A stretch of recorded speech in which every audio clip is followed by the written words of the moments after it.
हत्या दिवस हमें याद दिलाता है कि सत्ता का अहंकार और परिवारवाद लोकतंत्र के लिए सबसे बड़ा खतरा है। ये कहना है हरियाणा के मुख्यमंत्री नायब सिंह सैनी का। वे कहते हैं कि संविधान देश का सर्वोच्च कानून है और इसका पालन और रक्षा करना सबका परम कर्तव्य है। संविधान के खिलाफ या उसके मूल सिद्धांतों का उल्लंघन करने वाले कृत्यों को नजरअंदाज नहीं कर सकते। देखिए रिपोर्ट।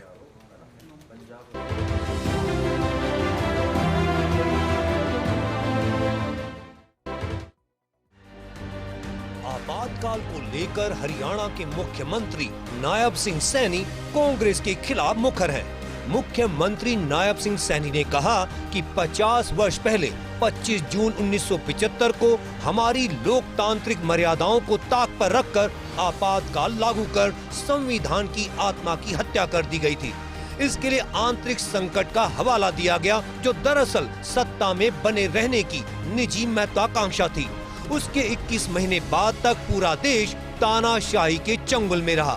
मजबूत लोकतंत्र की कल्पना करने वाले लोगों को अनेक यातनाएं दी गईं। संविधान हत्या दिवस मनाने का उद्देश्य देश की लोकतांत्रिक प्रक्रियाओं के बारे में आमजन, विशेषकर नई पीढ़ी को निरंतर सजग बनाए रखना है। डॉक्टर श्यामा प्रसाद मुखर्जी ने एक राष्ट्र एक विधान का नारा दिया और उसके लिए खुद को बलिदान कर दिया था। 50 वर्ष पहले 25 जून 1975 को हमारी लोकतांत्रिक मर्यादाओं को ताक पर रख करके आपातकाल लागू किया गया था। हमारे संविधान की आत्मा को उसकी हत्या कर दी गई थी, झकझोर करके रख दिया था। मुख्यमंत्री कहते हैं कि कुछ लोग संविधान की किताब लेकर जगह जगह घूम रहे हैं और संविधान बचाओ का पाखंड कर रहे हैं। वे ही लोग बाबा साहेब भीमराव अंबेडकर के लिखे संविधान को खतरे में बता रहे हैं। एक समय था जब उन्हीं की पार्टी ने रात के अंधेरे में सरेआम संविधान की हत्या कर दी थी। उन्होंने कहा कि जिन लोगों के राजनीतिक पूर्वजों ने देश पर तानाशाही थोपी, प्रेस का गला घोटा, नेताओं को जेलों में डाला, जबरन नसबंदी का कहर बरपाया, वे आज किस मुंह से संविधान और लोकतंत्र के रक्षक होने की दुहाई दे रहे हैं। उन्हें लोकतंत्र पर भाषण झाड़ने से पहले लोकतंत्र की हत्या के पाप को स्वीकार करना चाहिए और देश से माफी मांगनी चाहिए। मुख्यमंत्री ने कहा कि उनका संविधान बचाओ का नारा केवल राजनीतिक अवसरवादिता और सत्ता की भूख का प्रतीक है। वह लोकतंत्र की उस प्रक्रिया पर हमला था जो हमें अभिव्यक्ति की आजादी, समानता और न्याय का अधिकार देती है।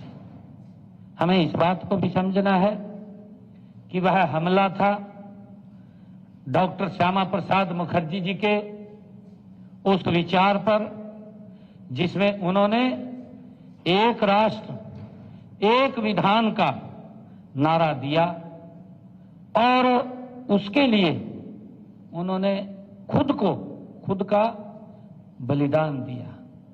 ये उसके ऊपर एक हमला था।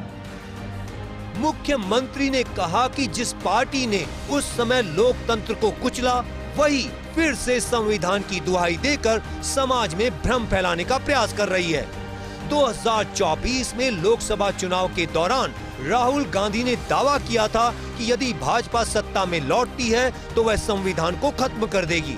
संविधान और लोकतंत्र को बार बार अपमानित करने की उनकी समझ को देश की जनता ने करारा जवाब दिया। नायब सिंह सैनी ने कहा कि देश में लगातार तीसरी बार प्रधानमंत्री नरेंद्र मोदी के नेतृत्व में भाजपा को जनादेश दिया।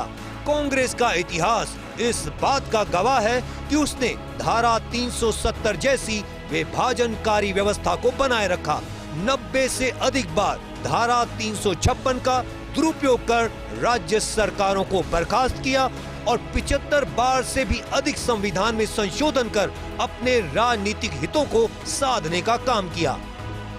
नायब सिंह सैनी ने कहा कि 2014 में सत्ता संभालते ही राज्य सरकार ने हरियाणा में लोकतंत्र सेनानियों की सुध ली और 26 जून 2015 को रोहतक में पहला लोकतंत्र सेनानी सम्मान समारोह आयोजित किया।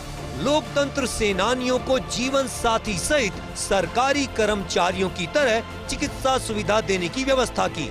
हरियाणा रोडवेज की सामान्य बसों में मुफ्त यात्रा और वोल्वो बसों में 75% किराया माफ किया। उन्होंने कहा कि लोकतंत्र सेनानियों के लिए मासिक पेंशन शुरू की, जिसे अब बढ़ाकर 20,000 रुपए मासिक कर दिया गया है। मुख्यमंत्री ने कहा कि वे आज उन सभी वीरों को नमन करते हैं जिन्होंने उस समय तानाशाही के खिलाफ आवाज उठाई, जेल गए, यातनाएं सही, लेकिन झुके नहीं। चंडीगढ़ से डॉक्टर थानेश्वर शर्मा की रिपोर्ट।